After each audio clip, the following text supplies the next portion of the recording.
अस्सलाम वालेकुम बच्चों, आज का जो हमारा लेक्चर है वो डाइजेस्टिव सिस्टम का जो नेक्स्ट लेक्चर है उससे मुतल्लिक़ है। आज का जो बच्चों हमारा लेक्चर है इसमें जो हेडिंग है यहाँ पे हमने लिखी हुई है ह्यूमन एलिमेंट्री कैनल, यानी हमने डाइजेस्टिव सिस्टम के अंदर ह्यूमन एलिमेंट्री कैनल्स के बारे में जानना है। ह्यूमन एलिमेंट्री कैनल्स के बारे में आपको बता दूँ कि इसका ये एक ट्यूब नुमा स्ट्रक्चर है, यानी हॉलो स्ट्रक्चर है, जो कि स्टार्ट होती है हमारी ओरल कैविटी से, हमारे माउथ से, और इसके बाद जो है इसके जो मेन सेक्शन हैं यहाँ पे कीवर्ड की सूरत में मैंने वाइट बोर्ड पे लिखे हुए हैं वो देखेंगे। यानी ये एक ट्यूब नुमा स्ट्रक्चर है जो कि हमारे ओरल कैविटी यानी माउथ से स्टार्ट होता है, और उसके बाद ये इसके जो पार्ट्स हैं वो फेरिंग्स है। ओरल कैविटी के बाद एसोफेगस है जिसको हम फूड का पाइप या फूड पाइप कहते हैं। उसके बाद एसोफेगस है, उसके बाद स्मॉल इंटेस्टाइन है, लार्ज इंटेस्टाइन है, और इसके साथ जो जुड़े ग्लैंड्स हैं जिनमें सलाइवरी ग्लैंड है, इसके बाद पैंक्रियाज ग्लैंड्स है, और इसके बाद लीवर ग्लैंड्स है, जो कि जितने भी हम फूड पार्टिकल या जो हम डाइट लेते हैं उसकी डाइजेशन में ये हेल्प करते हैं। तो यहाँ पे वाइट बोर्ड की प्रेजेंटेशन में देखते हैं, और यहाँ पे जो मैंने स्ट्रक्चर लगाया है एलिमेंट्री कैनल्स का, इनको फॉलो करते हुए देखेंगे कि कौन से एलिमेंट्री कैनल के पार्ट्स जो हैं या सेक्शन जो हैं वो कहाँ पे प्रेजेंट हैं, और इनकी जो अनाटोमी है वो क्या है। यानी अनाटोमी के बारे में हम ये जानते हैं कि कोई भी पार्टिकुलर ऑर्गन का कोई भी जो सेक्शन है वो हमारी बॉडी कैविटी के अंदर उसकी प्लेस है, उसकी जो लोकेशन है वो कहाँ पे प्रेजेंट होता है। तो चलिए वाइट बोर्ड की तरफ। तो सबसे पहले आपको बता दूं कि सबसे पहले एलिमेंट्री कैनल जो है वो कंसिस्ट है ओरल कैविटी से ही स्टार्ट होता है। यानी ओरल कैविटी क्या है, हमारे मुंह का जितना भी एरिया ओपन है, जिसके अंदर मतलब टीथ भी शामिल है, टंग शामिल है, ठीक है, ये ओपन एरिया माउथ का जितना भी है ये क्या कहलाता है, ओरल कैविटी। ये ओरल कैविटी यहाँ पे आप जो है ये डायग्राम भी इसके साथ अटैच है, वो आप देख सकते हैं कि माउथ का एरिया क्या कहलाता है, ओरल कैविटी। माउथ का जितना भी एरिया है इंटरनल माउथ, ये क्या कहलाएगा, ओरल कैविटी। अब बच्चों ओरल कैविटी जो है इसके बाद जो सेक्शन स्टार्ट होता है एलिमेंट्री कैनल का वो फेरिंग्स है।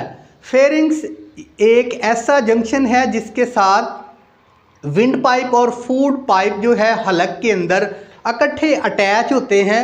उस एरिया को, पार्टिकुलर एरिया को कहते हैं फेरिंग्स। जो फूड पाइप होगा उसका जो ओपनिंग होगी या जो बिगनिंग होगी उस एरिया को कहेंगे फेरिंग्स, और जो हवा की नाली विंड पाइप होगा उसकी ओपनिंग या उसकी बिगनिंग को हम कहेंगे लेरेंक्स। इसमें थोड़ा डिफरेंस है, वो हम जानेंगे रेस्पिरेटरी सिस्टम में। सो ओरल कैविटी के बाद फेरिंग्स स्टार्ट होता है हमारे यहाँ पे। ये जो आप देखते हैं कि विंड पाइप है सामने की तरफ, जो सी टाइप रिंग इसके अंदर प्रेजेंट है, इसकी बिल्कुल बैक साइड पे जो है वो प्रेजेंट है एसोफेगस। ठीक है, ये जो आप सांस की नाली को फील कर सकते हैं यहाँ पे, ये ट्रेकिया, इसके बिल्कुल बैक साइड पे फूड पाइप चलता है जो कि आपके फेरिंग से स्टार्ट होता है और चलता है ये स्टोमिक तक। स्टोमिक यहाँ पर डायग्राम भी लगा है, वो देख सकते हैं कि फेरिंग्स जो एसोफेगस जो है वो कहाँ तक जो नाली एसोफेगस कहलाएगी, स्टोमिक तक। जब वो स्टोमिक के अंदर नाली यानी जहाँ से स्टोमिक स्टार्ट होगा वहाँ से ऊपर की जो नाली है इसको या तो फूड पाइप कहेंगे या क्या कहेंगे, एसोफेगस। क्या कहेंगे, एसोफेगस।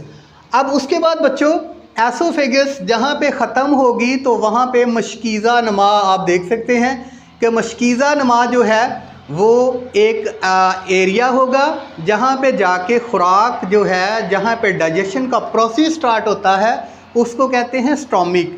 हम कोई भी चीज़ खा लेते हैं, उसके बाद हमें जब पेन स्टार्ट होती है हम कहते हैं हमारे स्टोमिक में पेन है, तो वो फूड कहाँ पे जाके डाइजेशन का प्रोसेस, जहाँ मेन प्रोसेस स्टार्ट होता है जिसमें हाइड्रोक्लोरिक एसिड या दूसरे एंजाइम्स या उसकी डाइजेशन स्टार्ट होती है, वो क्या, वो कौन सा ऑर्गन होगा, स्टोमिक, कौन सा?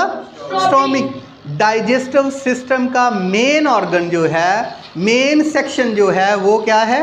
स्टोमिक। उसके बाद बच्चों जहाँ पे स्टोमिक का एंड होगा, जहाँ पे इसका पाइलोरिक एंड होगा, वहाँ से एक छोटी नाली स्टार्ट होती है, उसको कहते हैं स्मॉल इंटेस्टाइन। स्टोमिक जहाँ पे ख़त्म होगा उसका पाइलोरिक एंड होगा, वहाँ पे छोटी नाली स्टार्ट होगी जिसको कहेंगे स्मॉल इंटेस्टाइन। स्मॉल इंटेस्टाइन के साथ या इसके अंदर बी डाइजेशन के प्रोसेस होते हैं जिनमें फैट्स की एमल्सिफिकेशन होती है, कार्बोहाइड्रेट या स्टार्च की एमल्सिफिकेशन होती है, प्रोटीन्स टूटती है।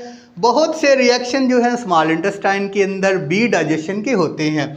उसके बाद बच्चों जब स्मॉल इंटेस्टाइन ख़त्म होती है, स्मॉल इंटेस्टाइन का एरिया ख़त्म होता है, उसके साथ ही जो है वो एक आंत जिसको हम लार्ज इंटेस्टाइन का नाम देते हैं वो स्टार्ट हो जाती है। और जो बहुत ज़्यादा जो डाइजेशन है वो मोस्टली स्मॉल इंटेस्टाइन के अंदर हो जाती है। उसके बाद लार्ज इंटेस्टाइन के अंदर जो वाटर कंटेंट है वो पानी के अंदर डिफ्यूजन के ज़रिए चले, हमारे जो है वो ब्लड स्ट्रीम के अंदर पानी जो है उसकी डिफ्यूजन के ज़रिए उसके अंदर शामिल हो जाता है पानी। और उसके बाद जो अनडाइजेस्टेड मटेरियल है वो एनस तक, यानी इसका लास्ट पार्ट अगर हम देखें 7 नंबर पे करें तो वो क्या होगा? एनस।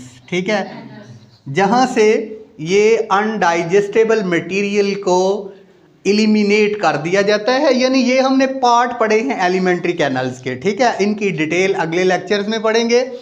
इसके अलावा एलिमेंट्री कैनल के साथ बच्चों 2-3 ग्लैंड्स यहाँ पे उनके नाम लिखे हुए हैं, वो भी जो फूड की डाइजेशन है उसमें हेल्पफुल हैं। फॉर एग्जांपल यहाँ पे मैंने सलाइवरी ग्लैंड के 3 पेयर लिखे हैं। सलाइवरी ग्लैंड्स कहाँ पे प्रेजेंट हैं? आपके माउथ, टंग के नीचे, ठीक है, ये ईयर के बिल्कुल नीचे, माउथ के अंदर, टंग के नीचे 3 पेयर्स किसके, किन ग्लैंड्स के हैं? सलाइवरी ग्लैंड्स के। ये भी डाइजेशन में हेल्पफुल है, खुसूसन कार्बोहाइड्रेट की। उसके बाद बच्चों दूसरा ग्लैंड है पेंक्रियाज, ये भी कार्बोहाइड्रेट्स की डाइजेशन में हेल्पफुल है, पेंक्रियाज। उसके बाद लीवर, बॉडी का सबसे बड़ा जो ग्लैंड है वो लीवर है, जो कि डाइजेशन के अंदर कैसे डाइजेशन कर रहा है या डाइजेशन के अंदर कैसे हेल्पफुल है, ये हम अगले लेक्चर्स में पढ़ेंगे। लेकिन इस लेक्चर के अंदर हम ये पढ़ेंगे या जान चुके हैं कि कैसे कोई हम रोटी या कोई ब्रेड का बाइट लेते हैं, अपनी बॉडी के अंदर लेकर जाते हैं, और आगे जाके जो हमारे टॉपिक है उसमें हम देखेंगे कि उस ब्रेड के बाइट से किस तरह से हमें अमाइनो एसिड मिलेगा, किस तरह से हमें फैटी एसिड मिलेगा, किस तरह से हमें सिंपल शुगर मिलेगी, किस तरह से मिनरल्स मिलेंगे, किस तरह से वाटर कंटेंट मिलेंगे, और किस तरह से उस डाइट के अंदर हमें विटामिन्स मिलेंगे। ये हम अगले लेक्चर्स में पढ़ेंगे। तब तक के लिए अस्सलाम वालेकुम।